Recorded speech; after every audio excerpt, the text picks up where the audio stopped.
try to just go for a 5-minute walk, a loop around, and wave to the neighbors, whether I can't, I can't get close or talk to them. And some of them are my friends and I miss them, but I will just do a quick a little walk around the neighborhood. And that really energizes me and it gets me back into it, right? Before coming back home. And find something that's special to you and something that you can look forward to each day. And if it's not each day, then each week. Even if it's 5, 10, 15 minutes. Dana mentioned every morning she uses a 5-minute meditation, right? And sometimes that's all we get, but that's sometimes all we need. Something also that's worked for me is I find that after I was struggling in the beginning of the pandemic myself with just finding my own time, right? We're all in this house together. And I would put the kids to bed and I changed up my routine. And what works now is I take nice long hot showers at night. I put the kids to bed and I go take a nice long hot shower and listen to, a few minutes of music and then get into bed. Because I don't have that. The minute I wake up, a lot of us were hit the ground running, right? So how is it that we can find just 5 minutes to ourselves is huge self-care. Thanks. Can you follow up a little bit on gratitude texts? Oh, yeah.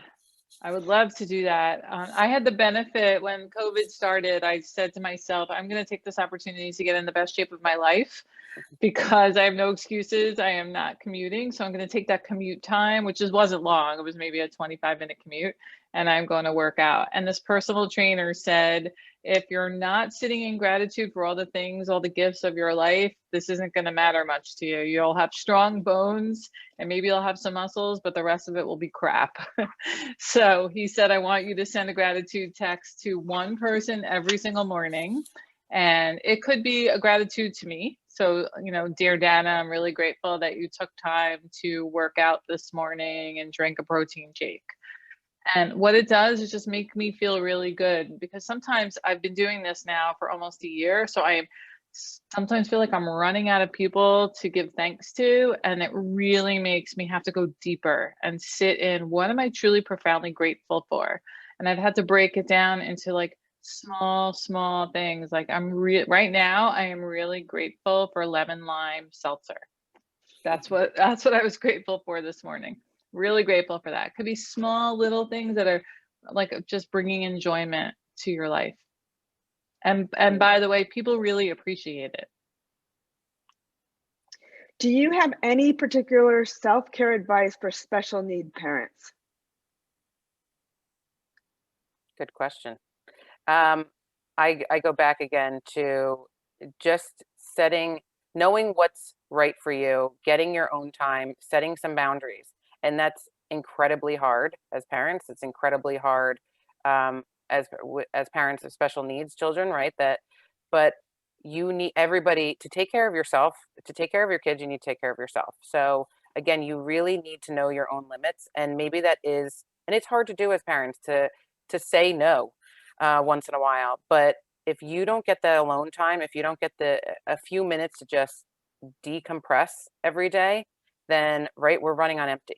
So whether that's going into your car, and I've done this as well, and leaving my house to go into my car and to listen to a song or to sit there in silence and come out 3 minutes later and I can, focus on my breath, focus on rather than being in the moment, because I feel myself in the moment, whether it's going to be screaming or yelling or walking away. I need to know when to walk away, right? So find a spot, find a place, and maybe that is not a physical place, maybe it is, but it's a mental place for you, a safe place for you. I want to add one thing about that. I'm been studying mindful self-compassion recently, which is really interesting, the work of Kristin Neff and some other really important people in the field. And basically what it comes down to is that you must acknowledge what you need as a person. So mindful self-compassion is all about honoring what I need. It might not look what my partner needs or what my neighbor needs or what my friends need. But so the question, and I wrote this down at the end of the workshop. We did a workshop today on mindful self-compassion. It's what do I need right now? WDINRN, what do I need right now? So asking yourself, what do I need? as parents, and especially as special needs parents, it's always about what does he, she, or they need right now. And it's like the old oxygen mask on your nose and mouth before you put it on your kids. I think touching base several times a day with what do I, the human being, the person, need right now? Really important. Thank you. It sounds superficial, but it can be complicated to manage social situations, invitations when we all have varying comfort levels. How do we navigate these situations without feeling pressure or letting friends down? All good questions. And Yeah. I want to start with just saying it doesn't sound superficial. I think this is absolutely something that we're all struggling with, right? About feeling pressure to do something. I mean, invitations to events or to see people, they don't necessarily stop. It's managing what is okay for us, what is safe for us and our families during this time, and it's never going to always match up with everyone else, even our family and our friends, right? So it's not superficial. I think it's very real and it's what's going on. I think though, going along with recognizing that we are going to feel this pressure, right? It's not just going to go away. But how can we sit with that, and how can we also be okay with it? It's not about letting our own selves be uncomfortable in front of other people, right? It's I mean it's tough, but I think we need to just be able to sit with it and keep enforcing our boundaries, right? Well, the thing about that I want to add is we teach a DBT skill called FAST, which is how to keep your self-respect and be in relationship with other people. And it's really important. The S in FAST, an acronym, is stick to your values.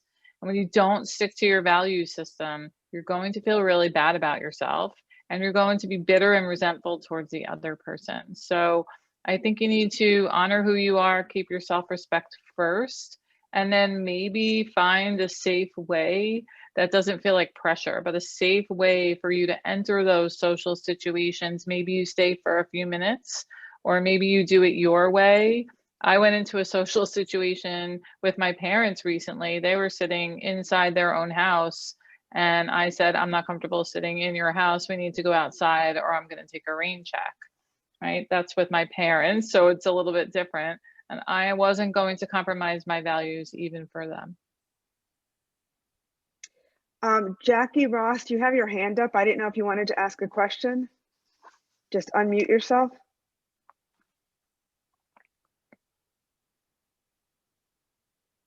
Okay. Have you seen an increase in social media use and people feeling more depressed about it? Between reading the hardline opinions on both sides of the spectrum and reading about people's lives and places people go, are people becoming more anxious and depressed from spending more time on social media? I mean, I think that was always the case. People get depressed. There is such thing as social media depression because people feel like they're the have-nots. And right, it's all about perception and optics. And there is some reality happening, and people are getting together and posting pictures on social media, so they are together. The answer is yes. At the same time, I think limiting screen time right now is so challenging. And I think parents have to be more flexible than ever about this. They're doing school on screens. You know, their phone is really often or sometimes the only outlet to socially connect. It's really a struggle. Yeah. So yes, the answer is yes. My suggestion is I removed social media from my phone for many, many months. I recently turned it back on, and it just felt good to me. And by the way, I didn't miss anything. There was nothing that happened on social media that I can't find out from my friends or family or from the news. So I really encourage people to take a fast or a break where your whole family turns off your social media maybe for a day and just go enjoy some sunshine. And there's other ways that children and teens and us, we can stay connected, not just only through social media, right? There's other types of there's apps now for varying age levels, house party is one of them where you can join. Some teens like it, some young adults, I mean, even adults like it. And you can play games. You can join your Mhm. friends and play games on them. And this is a different way to connect, and you don't need social media. You don't necessarily need the social media to do that. So there's some really creative technology apps and games that are out there that keep us connected just as much without some of the unhealthy aspects that we're seeing on social media and the Mhm. news, right? Thanks. I think we have time for just one last question. The news has been bombarding us lately with daily crisis between the pandemic and the political divides. How do I keep a spirit of optimism for myself and my family when everything around me feels so negative? Yeah, that's a great question. And the challenge, right? I think in my lifetime, I don't remember ever feeling so challenged by all of the incoming information that just feels very negative. I limit my exposure to news, especially when I'm not feeling emotionally so strong. I'm resilient. And even though it's very compelling to check in and see what's going on, what I was doing for a while is just reading the news so that it wasn't visually assaulting me. I wasn't getting images in my mind. I wasn't hearing voices.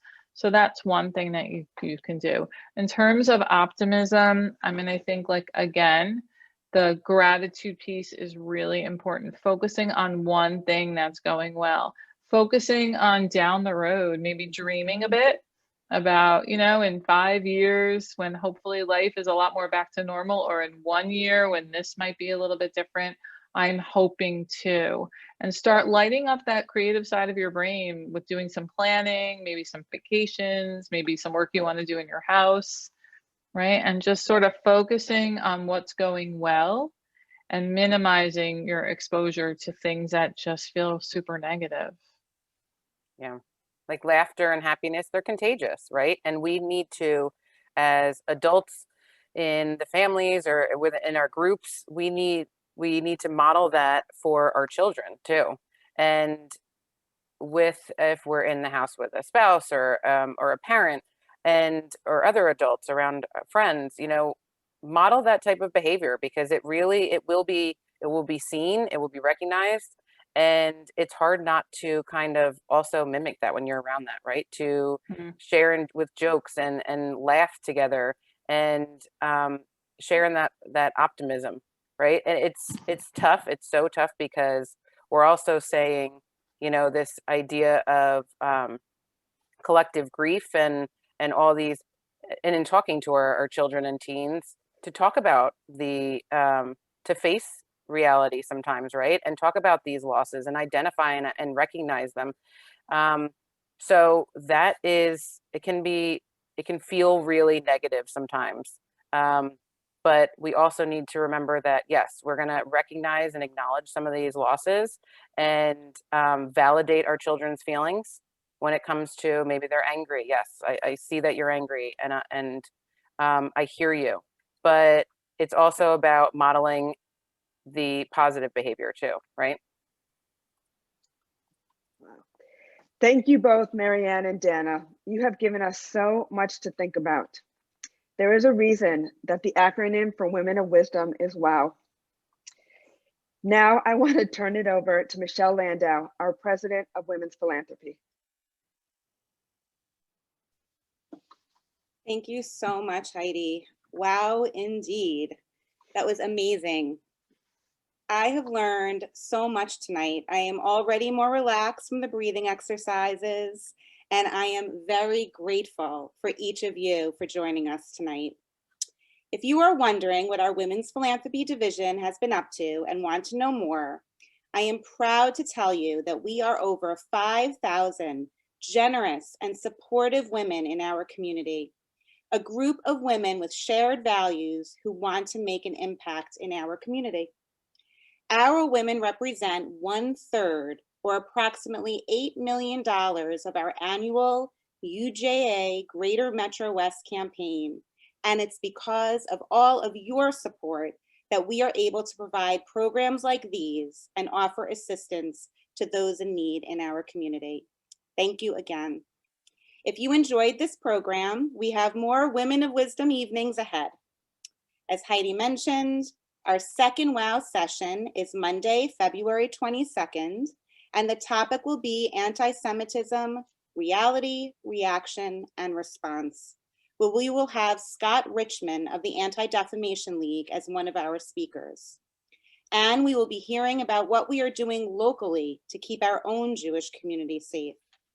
Our third WOW session will be on Wednesday, March 24th, where we will be having an open discussion about women's health at every stage. We hope you'll join us. We also have a wonderful community event with the masterminds behind FAUDA coming up on the evening of February 4th, where we will be interviewing the star and co-creators of FAUDA, Lior Raz and Avi Azikaroff. Following the event, we will be joined by a mixologist who will keep the evening going. It is sure to be a fun night. Thank you again to Dana and Marianne and for the whole committee for putting this together. It was a wonderful discussion, and thank you all for coming this evening. We're looking forward to seeing you all soon at our next Women of Wisdom event in February, if not before. Have a great night.